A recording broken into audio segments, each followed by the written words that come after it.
perhaps a city at war with its elders or its political structure or whoever's in power, their parents or whatever.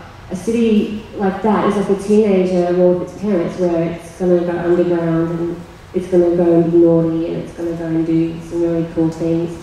And I think maybe what we're kind of in the middle of is some really agreeable parents that are going to go, hey, just go get this guitar, go and do this, take some drugs, go have some fun.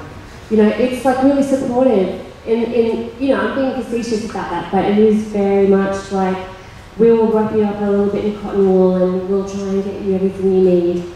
And I kind of view it as this thing of, I call it the institutionalization of rock and roll, and I really believe that we're all a part of it, all of us here on this panel, we're right in the middle of it right now. Brisbane, in particular, it seems, tries to establish a sense of identity for itself through its music. Coming in from the outside, I'm not convinced that that sense of identity is anywhere near as strong as people within Brisbane believe. I really don't think it's as strong as people believe, but certainly there is this feeling that there is a sense of identity in general. How do you see that identity, Everett? How would you define that? Is it, do you think that, I've often noticed that we present ourselves as isolated quite a bit, and I'm not sure that's entirely true. Well, when I first came out here a couple of years ago, there was all this thing about Brisbane, you know, someone in Billboard had written some random thing about Brisbane being one of the 5 cultural hotspots of the world. People who really care about music are going to find a way to make it anyway. I think that will always be there. There will always be people, including yourself, who are still doing music, regardless of whether or not you're necessarily making a living out of it. The same goes for me. The reason I'm dressed like I am today is because I've got to go off and do a cab shift after this is over.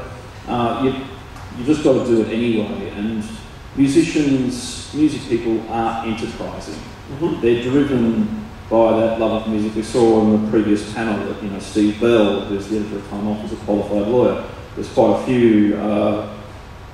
few musicians and otherwise music-oriented people in this town who are very, very well qualified to do other things, but they choose to live on the breadline doing this. So to that extent, I still see that connection that you're referring to, which does go back to the Saints and even, you know, back to the 60s as well.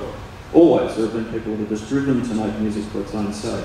So that will still be there. It's a matter of trying to negotiate the changes in a city that's undergoing very rapid transformation.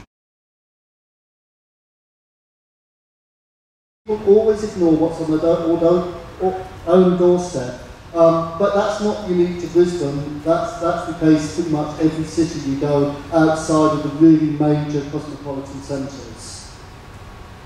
Yeah, I mean, I can't. My answer to that, Nick, would be that those people are lame retards, and they should. I agree completely, except that they're well-educated, well-informed people, except for this major blind spot. And I get what you mean, that it happens the world over, but in a city like Brisbane, where we've always had our independent music as a major facet of our independent culture, for that to suddenly evaporate.